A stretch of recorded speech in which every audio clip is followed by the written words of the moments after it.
आज के इस वीडियो में हम कुछ इंपॉर्टेंट सेंटेंसेस सीखेंगे।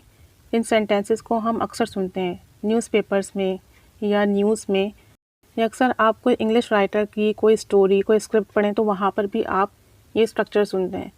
अगर आप ऐसे सुनते हो कि ऐसा कहा जाता है कि वो पागल है, या कभी आपने ऐसा सुना कहा जाता है कि वो एक मशहूर राइटर है।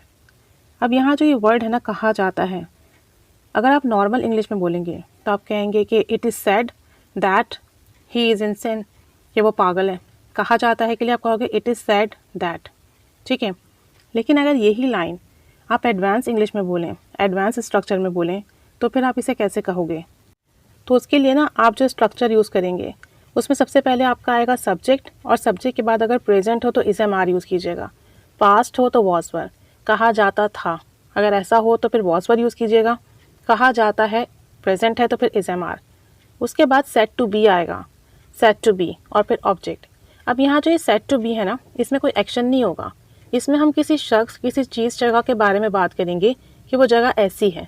जैसे मैंने कहा कि कहा जाता है कि वो पागल है, आपने एक शख्स की बात कर दी कि वो पागल इंसान है, एक शख्स के बारे में बता दिया। इसमें कोई एक्शन नहीं होगा, बस किसी पर्सन प्लेस या थिंग के बारे में बात करेंगे। तो एडवांस इंग्लिश में आप सब्जेक्ट के बाद इस एम आर यूज़ करके सेट टू बी यूज़ करेंगे और फिर ऑब्जेक्ट। और अगर नॉर्मल इंग्लिश में कहेंगे तो फिर इट इज़ सेड दैट ये यूज़ करेंगे। कुछ एग्जांपल्स देखते हैं तो इससे और भी क्लियर हो जाएगा। पहला सेंटेंस लेते हैं, कहा जाता है कि वो पागल है। अब कहा जाता है वो पागल है, अब यहाँ जो वो है सब्जेक्ट हमारा ये होगा, यानी कि ही हमारा सब्जेक्ट होगा। ही है इसलिए इसके साथ इज़ आएगा, ही इज़ हो जाएगा। फिर आपका स्ट्रक्चर आ जाएगा set to be, he is set to be insane. Insane कहते हैं पागल को, या आप मैड भी कह सकते हो। He is set to be mad, he is set to be insane, ठीक है। एक और सेंटेंस देखें, कहा जाता है कि वो एक मशहूर राइटर है। अब एक लड़की है, मशहूर राइटर है, मुसन्निफ़ा है, तो फिर हम शी यूज़ करेंगे। शी के बाद आ जाएगा इज़, फिर set to be, she is set to be, मशहूर है तो a famous writer, she is set to be a famous writer. कहा जाता है कि वो एक मशहूर मुसन्निफ़ा है। एक और सेंटेंस देखें, कहा जाता है कि वो एक बेईमान आदमी है, ठीक है। यहाँ पर भी हम किसी आदमी की बात कर रहे हैं कि वो बेईमान है। अब चूँकि मर्द है, मेल है, तो आप ही यूज़ करोगे, ही के साथ आ जाएगा is, he is set to be a dishonest man, he is set to be a dishonest man. कहा जाता है कि अंग्रेज़ी सीखने के लिए ये एक अच्छी किताब है। अब यहाँ पर किसी पर्सन की बात नहीं हो रही, बुक की बात हो रही है, तो हम इट यूज़ करेंगे, it is set to be a good book. कहा जाता है ये अच्छी किताब है इंग्लिश सीखने के लिए, to learn English, it is set to be a good book to learn English. और चाहे तो सिर्फ यहीं तक रख लें sentence, it is set to be a good book. कहा जाता है कि ये अच्छी किताब है। कहा जाता है कि वो मेहरबान और मददगार लोग हैं।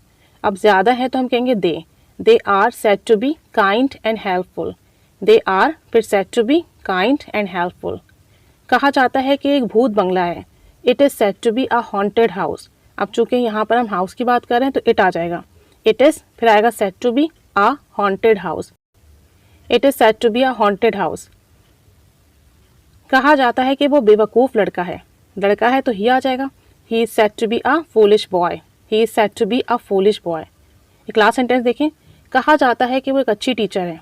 अब लड़की है तो आप कहिए she is set to be a good teacher, लड़का हो तो कहिए he is set to be a good teacher. तो इस तरीके से आप ये सेंटेंसेस बनाएंगे। न्यूज़ में, न्यूज़पेपर में, इंग्लिश नॉवेल्स में अक्सर ये स्ट्रक्चर यूज़ होता है। नॉर्मल इंग्लिश में आप कहेंगे it is said that he is insane, ये कहा जाता है कि वो पागल है। और एडवांस इंग्लिश में आप कहेंगे he is set to be insane. तो इस स्ट्रक्चर को यूज़ कीजिए, नॉर्मल की जगह एडवांस यूज़ कीजिए, प्रैक्टिस कीजिए, सेंटेंसेस बनाइए। Keep staying with us, thanks for watching.